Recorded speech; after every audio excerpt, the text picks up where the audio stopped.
ಜೈನ ಧರ್ಮದಲ್ಲಿ ಋಷಿಗಳು ಹಾಗೂ ಸಾಧ್ವಿಗಳು ತುಂಬಾ ಕಟ್ಟುನಿಟ್ಟಾದ ಹಾಗೇನೆ ಶಿಸ್ತಿನ ಜೀವನವನ್ನ ನಡೆಸ್ತಾರೆ. ಆದಾಗ್ಯೂ ಇವರು ದೀಕ್ಷೆಯನ್ನು ತೆಗೆದುಕೊಂಡ ನಂತರ ಎಂದಿಗೂ ಸ್ನಾನವನ್ನ ಮಾಡುವುದಿಲ್ಲ. ಜೈನ ಧರ್ಮದಲ್ಲಿ ಎರಡು ರೀತಿಯ ಪಂಥಗಳಿವೆ, ಶ್ವೇತಾಂಬರ ಮತ್ತು ದಿಗಂಬರ.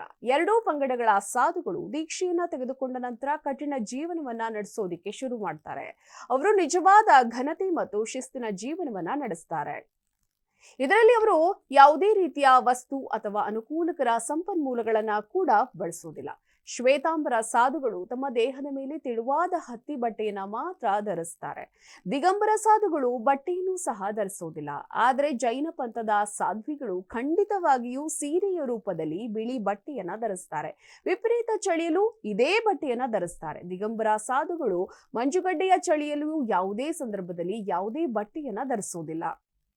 ಹೌದು, ಶ್ವೇತಾಂಬರ ಸಾಧುಗಳು ಮತ್ತು ಸಾಧ್ವಿಗಳು ಸಹ ತಮ್ಮ ಬಳಿ ಇಟ್ಟುಕೊಳ್ಳುವ 14 ವಸ್ತುಗಳ ಪೈಕಿ ಹೊದಿಕೆಯನ್ನ ಇಟ್ಟುಕೊಳ್ತಾರೆ.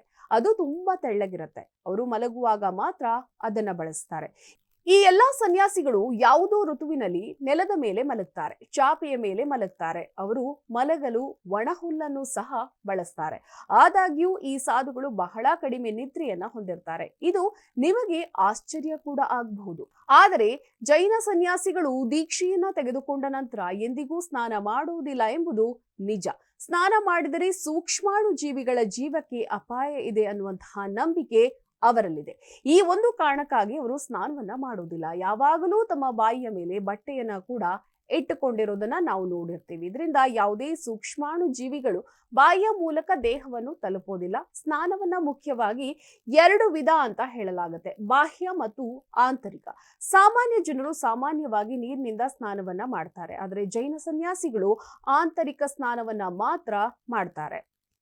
ಅಂದ್ರೆ ಧ್ಯಾನದಲ್ಲಿ ಕುಳಿತು ಆಂತರಿಕ ಸ್ನಾನ ಮಾಡುವ ಮೂಲಕ ಮನಸ್ಸು ಹಾಗೇನೆ ಆಲೋಚನೆಗಳನ್ನ ಶುದ್ಧೀಕರಿಸ್ತಾರೆ. ಅವರಿಗೆ ಸ್ನಾನ ಮಾಡುವುದು ಅಂದ್ರೆ ಭಾವನೆಗಳ ಶುದ್ಧೀಕರಣ. ಹೌದು, ಸಾಧುಗಳು ಮತ್ತು ಸಾಧ್ವಿಗಳ ಪ್ರತಿ ಕೆಲವು ದಿನಗಳ ನಂತರ ಒದ್ದೆಯಾದ ಬಟ್ಟೆಯನ್ನ ತೆಗೆದುಕೊಂಡು ಅದರಿಂದ ತಮ್ಮ ದೇಹವನ್ನ ಒರೆಸುವ ಮೂಲಕ ಖಂಡಿತವಾಗಿಯೂ ಸ್ನಾನ ಮಾಡ್ತಾರೆ. ಈ ಕಾರಣದಿಂದಾಗಿ ಅವರ ದೇಹವು ಯಾವಾಗಲೂ ತಾಜಾ ಮತ್ತು ಶುದ್ಧವಾಗಿ ಕಾಣುತ್ತೆ. ಜೈನ ಸನ್ಯಾಸಿಗಳು ಎಲ್ಲಾ ರೀತಿಯ ಭೌತಿಕ ಸಂಪನ್ಮೂಲಗಳನ್ನ ತ್ಯಜಿಸಿ ತಮ್ಮ ಇಡೀ ಜೀವನವನ್ನ ಅತ್ಯಂತ ಸರಳತೆಯಿಂದ ಬದುಕುತ್ತಾರೆ. ವಿದೇಶದಲ್ಲಿ ವಾಸಿಸುವ ಜೈನ ಸನ್ಯಾಸಿಗಳು ಕೂಡ ಇದೇ ರೀತಿಯ ಜೀವನವನ್ನ ನಡೆಸ್ತಾರೆ. ಅವರಿಗೆ ಜೈನ ಸಮುದಾಯದಿಂದ ಆಶ್ರಯ ಮತ್ತು ಆಹಾರವನ್ನ ನೀಡಲಾಗುತ್ತೆ. ಅವರು ಜೈನ ಧರ್ಮಕ್ಕೆ ಸಂಬಂಧಿಸಿದ ದೇವಾಲಯಗಳ ಪಕ್ಕದಲ್ಲಿರುವ ಮಠಗಳಲ್ಲಿ ವಾಸಿಸ್ತಾರೆ. ಒಟ್ಟಾರೆ ಜೈನ ಸಾಧ್ವಿಗಳ ಈ ಒಂದು ಜೀವನ ಬಹಳ ವಿಶೇಷವಾಗಿರುತ್ತೆ.